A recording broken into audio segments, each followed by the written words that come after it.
મન મક્કમ હોય અને લક્ષ્ય નક્કી હોય તો કાટાળા પથ પર ચાલીને પણ સિદ્ધિ મેળવી શકાય.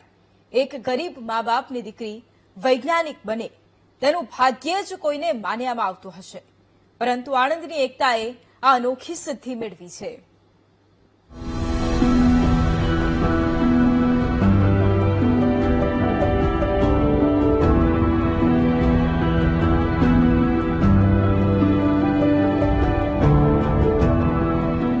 જ્યાંથી શ્વેત ક્રાંતિનો ઉદય થયો, જે શહેરનું નામ શિક્ષણ ક્ષેત્રે અવ્વલ છે, તેવા જ આણંદ શહેરની એકતાએ વિજ્ઞાન ક્ષેત્રે અનોખી સિદ્ધિ મેળવી સમગ્ર આણંદની સાથે સાથે ગુજરાતનું નામ રોશન કર્યું છે.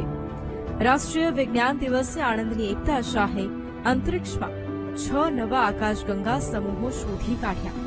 અમેરિકાની યુનિવર્સિટી ઓફ કેલિફોર્નિયા ડેવિસ ખાતે સંશોધન કરી તેમણે આ સિદ્ધિ મેળવી અને આ નવા સમૂહોને દ્રષ્ટિ, શ્રવણ, સુરભી, રુચિ, સ્પર્શ અને સ્મૃતિ જેવા ભારતીય નામો આપ્યા. આ સિદ્ધિ મેળવ્યા પછી પણ એકતા નાસામાં જોડાવાની જગ્યાએ ભારત પરત ફરી છે અને દેશમાં જ આગળ વધવા માંગે છે.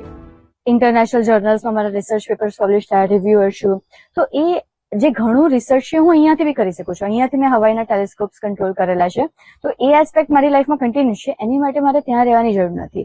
તો મેઇન ક્વેશ્ચન એ હતો કે મને ઘણી વસ્તુ એકચ્યુઅલી ઇન્ડિયા વિશે રિયલાઇઝ થઈ. હું 9 વર્ષ ત્યાં હતી તો I really want India to continue as India, અને એ ખાલી ભારત માટે નહીં, આખા વર્લ્ડ માટે જરૂરી છે. અને એટલા માટે મને એવું લાગે છે કે આપણે ઇન્ડિયાને કેવી રીતે આગળ લાવીએ, તો એની માટે મારું જે નોલેજ છે, મારું જે નોટ જસ્ટ સ્પેસ ફિલ્ડમાં બટ એઝ અ સાયન્ટિસ્ટ, તો what I want to do is કે અલગ અલગ લેવલ પર, સ્કૂલથી લઈને કોલેજ લેવલ સુધી આપણે બાળકોમાં કેવી રીતે વધારે સાયન્ટિફિક અભિગમ કેળવીએ કે જેનાથી વધારે ને વધારે રિસર્ચ ઇનોવેશન થાય. તો અમુક પ્રોગ્રામ્સ ડિઝાઇન કરી રહીશું.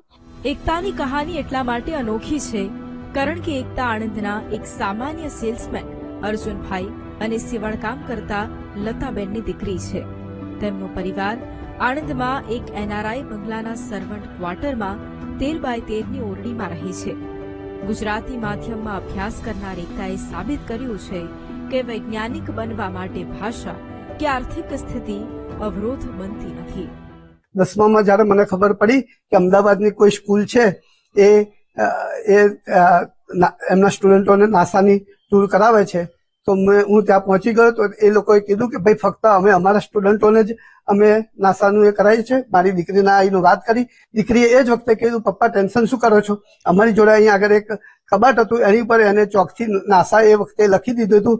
અને 10માની એક્ઝામ આપતા 12માની એક્ઝામ આપી અને પછી એમએસસી ફિઝિક્સ બીએસસી બરોડાથી કર્યું, એમએસસી ફિઝિક્સ બોમ્બે આઈઆઈટીથી કર્યું અને એના પછી પીએચડી ઇન એસ્ટ્રોફિઝિક્સ 42 લાખ રૂપિયા વર્ષનો ખર્ચો, એવું 5 વર્ષ અને ત્યાં યુએસએ થી કર્યું. એને 100% સ્કોલરશીપ મળી અને એ આરઆઈટી રોચેસ્ટર ઇન્સ્ટિટ્યૂટ ઓફ ટેકનોલોજી આરઆઈટી થી કર્યું અને એના પછી 3 વર્ષ પોસ્ટ ડોક્ટરલ ફેલોશિપ કર્યું અને એને અમને અમેરિકા બોલાવી અને જે સપનું એનું હતું નાસાનું મારે બતાવવાનું, પણ એને જાતે પૂરું કર્યું. એના પપ્પા તો ઓલમોસ્ટ બહાર રહેતા હતા ટૂરમાં, સેલ્સમેન હતા એટલે, અને એ ઓલમોસ્ટ એની જાતે બધું સર્ચ કરતી હતી, જોતી હતી અને એવી રીતે એને કોઈ દિવસ એવું નથી લાગ્યું કે હું કેવી રીતે કરીશ.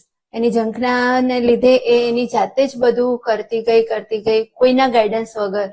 અને અત્યારે એ આ મુકામ પર પહોંચી ગઈ છે, તો ભગવાન મળ્યા હોય એના કરતા બી મોટી ખુશી અમને ફીલ થાય છે કે અમારી દીકરીએ આટલી મોટી સિદ્ધિ હાંસલ કરી છે.